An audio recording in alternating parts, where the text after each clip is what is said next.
Hello everyone, I'm CivicBot, and today I'll be reviewing Beast Wars Fuzors Silverbolt.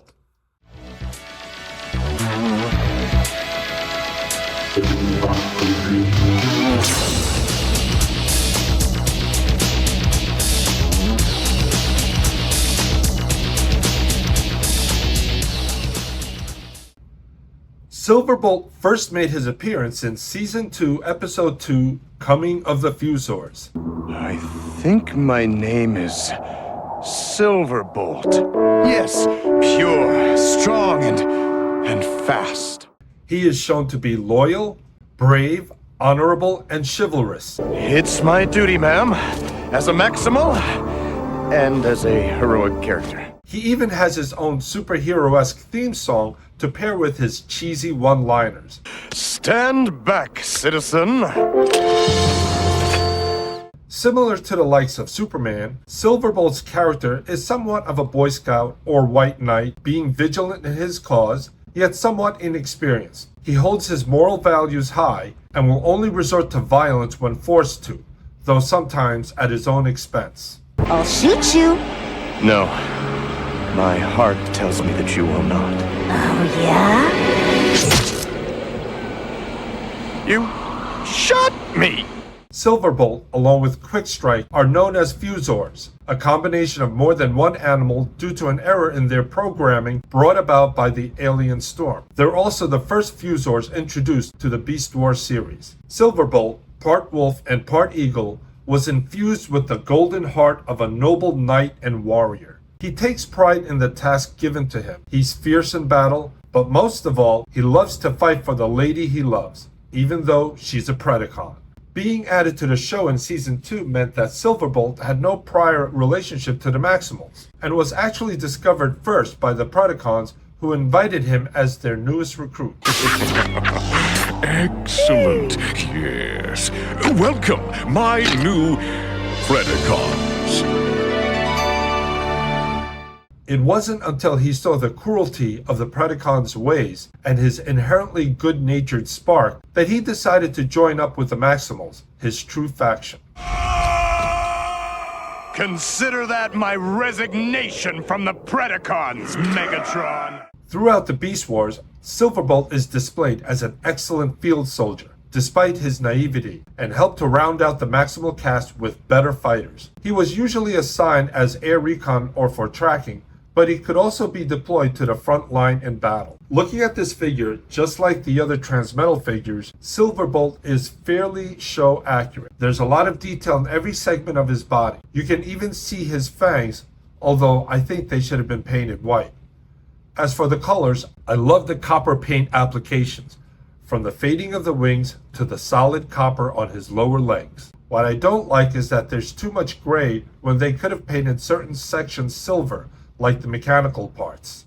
To me, his face sculpt is reminiscent of Wolverine's mask. I also like the fact that he can use his wings in robot mode. That brings us to his play feature. His feathers act as swords and missiles. You simply load his feather into this slot here and fire it. And now for the articulation. His head has limited movement from side to side. His shoulders work on a ball joint, which allows full range of motion from front to back and side to side. His elbows also work on a ball joint, which allows it to move up and down and in a twisting movement also. Unfortunately, he has no movement with his wrists or hands, and neither does his torso. Only this, what we'll just call a flap, moves up and down. His legs also work on a ball joint, allows him to move his legs from front to back and side to side. His knees bend on a single hinge, and surprisingly enough, his talons move up and down. His wings operate on a single hinge, which allows them to move up and down, but also his tail, which moves front and back. His tail forces the wings to pivot forward, which allows the missiles to fire. For comparison, I bought this Transformers Legacy United Silverbolt. I'm very excited about this figure, even though he wasn't part of the Transformers War for Cybertron Kingdom. He is scale accurate to the rest of the Maximals in the Kingdom collection. He stands at almost 6.5 inches where the original Silverbolt stands at 5 inches. I will be doing a review on this Silverbolt in the near future.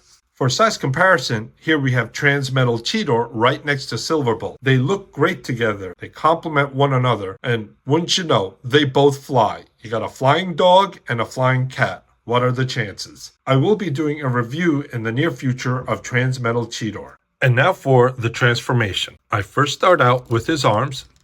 I swing them back, which makes up the rear section of his beast mode. And we snap the tabs in place like so. Put the forearms in, and there you have his hind legs. Next, we pull up the armored skirt to reveal the wolf head, and we take his legs, we snap them into place, which become his arms. Then we take his knees, we bend them the opposite way, and now his knees become his elbows. And I forgot to put the head in, but there you go. And there you have it, Silverbolt in beast mode.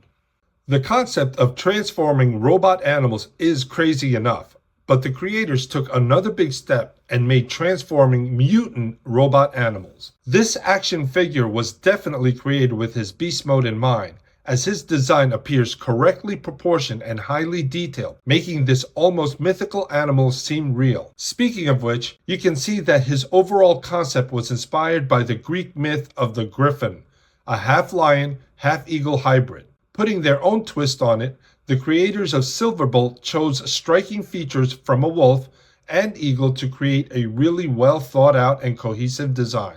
He just looks so cool. Silverbolt is very show accurate, displaying his power, speed, and ferocity in beast mode.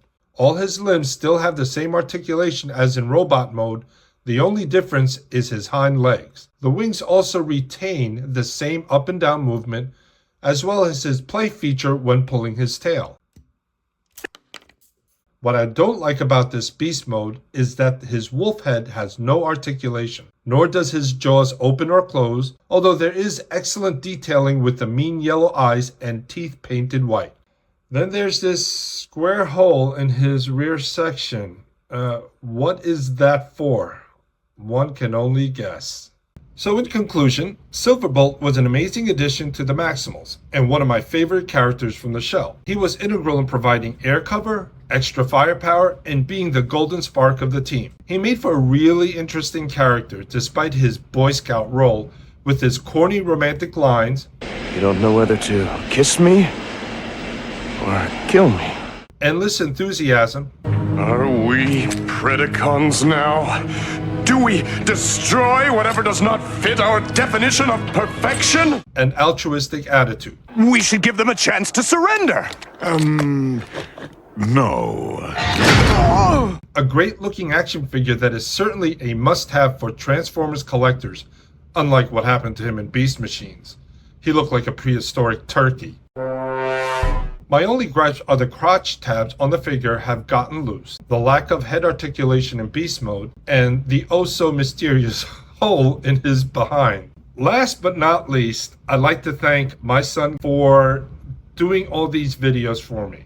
Aww. If you enjoyed this video, don't forget to like, subscribe, and comment your thoughts. I'm CivicBot. Until next time.